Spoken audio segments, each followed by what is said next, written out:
Getting to net zero will require tremendous rapid change and large-scale technology deployment across multiple industries worldwide. The energy transition will create massive opportunities to build entirely new businesses, fostering an inclusive and greener development model.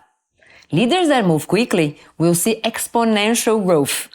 McKinsey's analysis shows that growth demand for net zero offerings could generate more than $12 trillion in annual sales by 2030 across numerous sectors, including transportation, power, and hydrogen. It is an enormous opportunity that cannot be overlooked for the good of the economy and also the planet. Green business building is the topic of our conversation in this episode of McKinsey Talks. So welcome, I'm Mariana Almeida, and here with me today are Tomas Nauclér, Senior Partner in Stockholm and Global Leader of McKinsey Sustainability, and also João Guillaumon, Partner in São Paulo and Leader of the Energy and Materials Transition Practice in Latin America. Thank you very much for joining us, Tomas and João. Nice to be here. Thank you, Mariana. And do you know McKinsey Talks? It is a series of video and podcast interviews of around 20 minutes with McKinsey experts and guests from different industries. Our aim here is to initiate conversations on relevant topics for business agendas. So let's move forward. Tomas, when we talk about green businesses, we envision a multi-billion-dollar market. By 2030, we anticipate 300 decacorns, as we call $10 billion worth companies related to green business worldwide.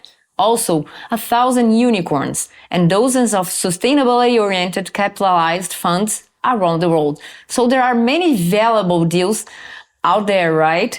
What needs to be done to be part of this exclusive group?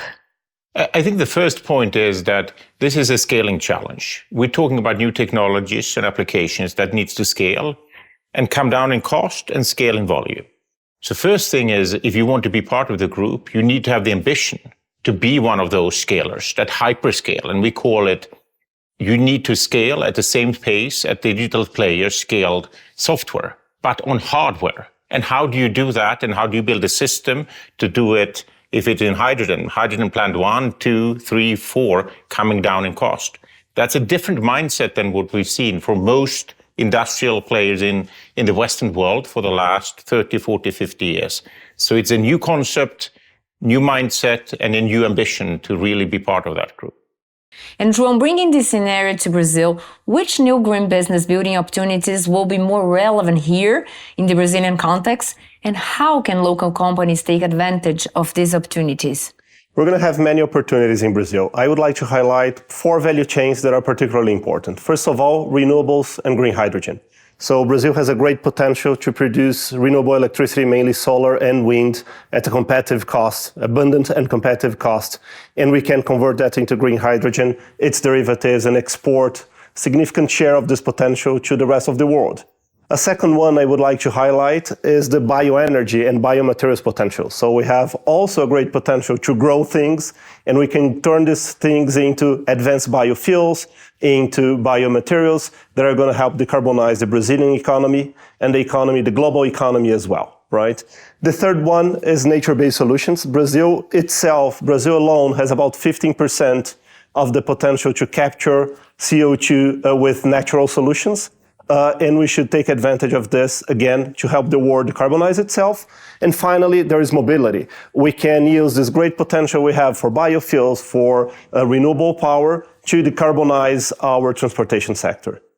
And the companies should have this hyperscaling mindset, so as he said. It's not worth or not enough to do something small, right? You have to do that at the Brazilian or the global scale. Tomas, starting from the scratch now, how can companies and individual executives create successful businesses and grow them once they are created? I know there isn't a one-size-fits-all formula, but what are the ingredients of a successful model? I think we have developed a perspective, a draft of what does a scaling formula look like that allows you to become one of these sustainability unicorns or decacorns. And it's pretty different from what we typically talk about. The first point we say is you need to have an absurd ambition. Tesla is absurdly ambitious. That's why they created a totally new class for transportation. you need to be the same. And one example we have in direct air capture, there is an American company called Oxy 1.5. They want to build 50 1 million ton plants by 2035. Each plant will cost $1 billion. The advantage of that is that you actually can then do the point two, which is drive down cost and capex fast and industrialize these new value chains. You need to have the ambition to basically make things economical very, very fast. Point two. Point three is, how do you finance this? There is a lot of capex money to put into it. And there's only one way of financing it when you do these large industrial battery plants or what it is. It is you need to use project financing. You basically need to take away demand risk and lock up demand with the customers who needs your product and thereby take away the demand risk. So third point is lock up captive demand, partner CEO to CEO with the large companies who wants to buy your hydrogen or your green ammonia. Point four is you need to be parallelizing scaling. You can't build a little pilot plant for a technology, then a bigger, and the bigger. The faster you can go to a commercial scale plant.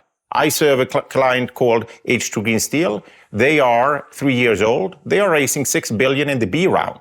That, and they are going straight to a commercial plant because they see that can be done.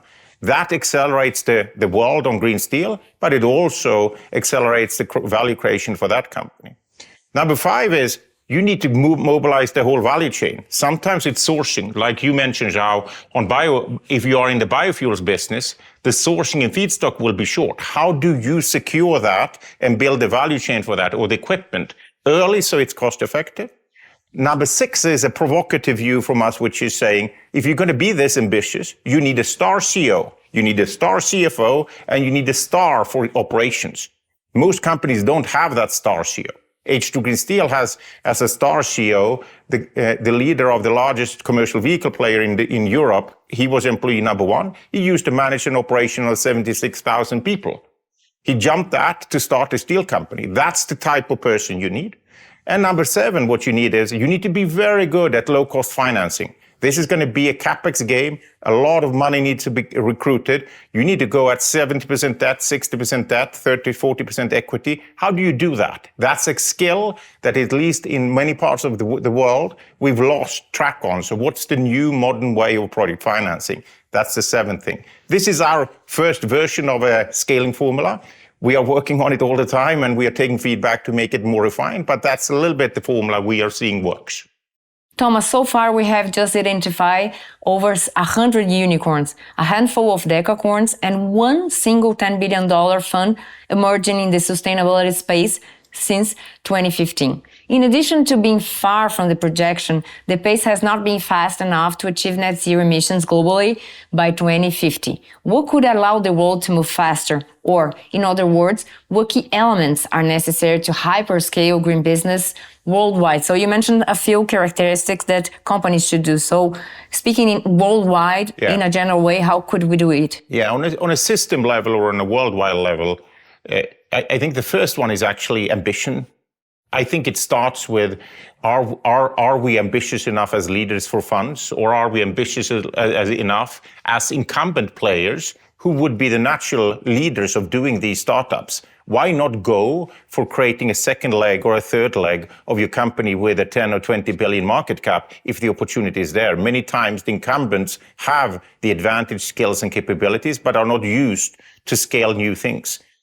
Try to learn how to do it and go for it is number two. Number three is, of course, there will be some of these technologies that are quite far away from commercial viability. There, of course, regulatory support of different types will be needed.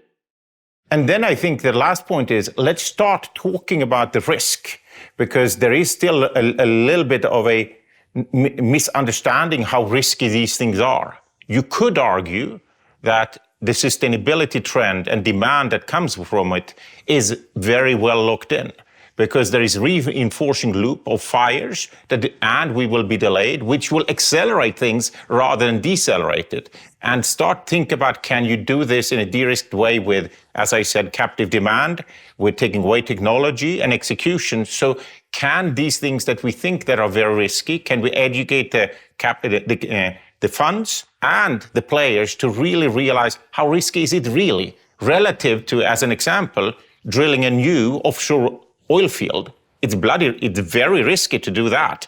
But we think it's much less risky than start one of these companies. So start educating ourselves about the real risk is perhaps the last point. He talked about the risks here, but looking closely at Brazil again, what are the barriers that green business face today, and what are companies doing to overcome them here in Brazil? We have to remember we are not talking about digital businesses. We are talking about physical businesses mostly, right? So we're talking about big, expensive assets that have to be built. When this is the case, we need scale to be competitive. So we cannot just be constrained by the Brazilian scale. We have to think about the global scale in which we can operate these businesses out of Brazil. A second point is there's a big advantage to being the first one, being the one who is actually not piloting, but building these companies at scale, fast, leveraging the advantages we have in Brazil, right? And finally, nobody's going to do this by themselves. We need ecosystems, we need partnerships, we need Brazilian companies working with other Brazilian companies and with international companies as well. Can you describe a little bit more this ecosystem? What players are involved? Yeah, the ecosystem has multiple players. Typically, you're going to have someone who is able to operate this asset, to build and operate this asset in a place like Brazil. Someone who knows the supply chain, someone who knows how these businesses work here. You typically need someone who has a technology as well. If you have an important technology piece, you're going to bring someone who is more than a supplier, is a partner in the implementation of this technology. You need someone, as Tomas said, that's going to be able to finance this, and that's going to be able to finance this with the right mindset. It's not only about financing construction, it's about financing building a new business that is going to take advantage of the trends that we expect to accelerate, and that's going to be able to connect you with, finally, and that's maybe one of the key points, to connect you with the buyers of whatever you are producing. Getting the right off-takers or even bringing the off-takers to your partnership is something that is of ultimate importance. I just had a conversation before walking in here with a revolutionary player in the tire industry. And for them, of course, they need to get the feedstock. And the question is, who do they partner with to get that? They need to partner with the rubber manufacturers, the tire manufacturers, the car OEMs, and possibly even with the transport companies that are going to use it because it has advantages. So the whole value chain there need to work. And then they need to partner with somebody financially helping them to scale it. And the trick always is going to be, how do you play a bit more open book? This is not about having secrets. It's about do I make you successful, you make me successful. Otherwise, it's never going to really take off with the pace we need. It's a symbiosis. Yes. Okay, Tomas and João, after this conversation, I'm sure our audience has a lot to reflect on. Before we wrap up this episode, I have one last question for you both. Brazil has a consistent trajectory in building and scaling new sustainable technologies, such as biodiesel, as João just mentioned. Now we are facing a new disruption in climate technologies. What should be done to boost funding for these new opportunities? And what should Brazil's role be in the global green economy? I will start by saying, when I talk to some of the largest financing players in the world, they are excited about financing in Brazil coming internationally. And so I think Brazil has a track record of having done this. And you also have a large number of large corporations. So if they were to launch something, the large funds will jump on it. So I think financing from an international point of view is not going to be a big challenge with the right scaling plans. Point one. Point two is, I think you would like to have a couple of, what shall I call it? You would aspire to have one or two or three investors who become specialized in this. We as McKinsey, we try to find who could be that investor. I serve one in the Nordics who has done a battery player, the H2 Green Steel, doing a circular plastics player, and doing a heat pump player. Who is that equivalent down here? Because the opportunity is vast. And the scaling formula is a little bit similar. We would love to have discussions with players in Brazil around who would be willing to be that player here. So that's number two. And with that said, you have a huge opportunity in front of you. And I think the world also looks to you in the area João mentioned to lead the world. And McKinsey, of course, our aspiration is to make sure Brazil does that because the world needs it. I want to follow up on this point that Thomas just mentioned. Brazil shouldn't just follow, it should lead. There are several value chains, several sectors and businesses in which Brazil would be able to lead the development of these businesses and lead the decarbonization of the world. Okay, so Thomas, what is your final message to the CEOs that are listening to us or watching us today? My question to everybody or inspiration is, do you have one or two of these big businesses you can scale that is adjacent to what you're doing, and are you willing to go for it? We think you should, and we would love to have a discussion around how that could happen. And you, João, what would you tell them? I would go back to Thomas' first point about ambition. So think if you have the right ambition, not only for the Brazilian market, but for the decarbonization and the value creation of the global economy. And which is sustainable and inclusive for the planet too. Yes. Right. Thank you very much for your priceless contribution today. And Thomas, I wish you a wonderful time here in Brazil. And João, I'll see you here at McKinsey Talks soon. Thank you so much. Thank you. And thank you very much for being here with us. Do you want to know more about green business building opportunities? Reach out to our expert by emailing McKinsey_talks@mckinsey.com. After all, our conversation must go on. And the full agenda for the McKinsey Talks series is on mckinseytalks.com. There you can also check out this episode and previous ones in video or podcast. Thank you very much and see you later.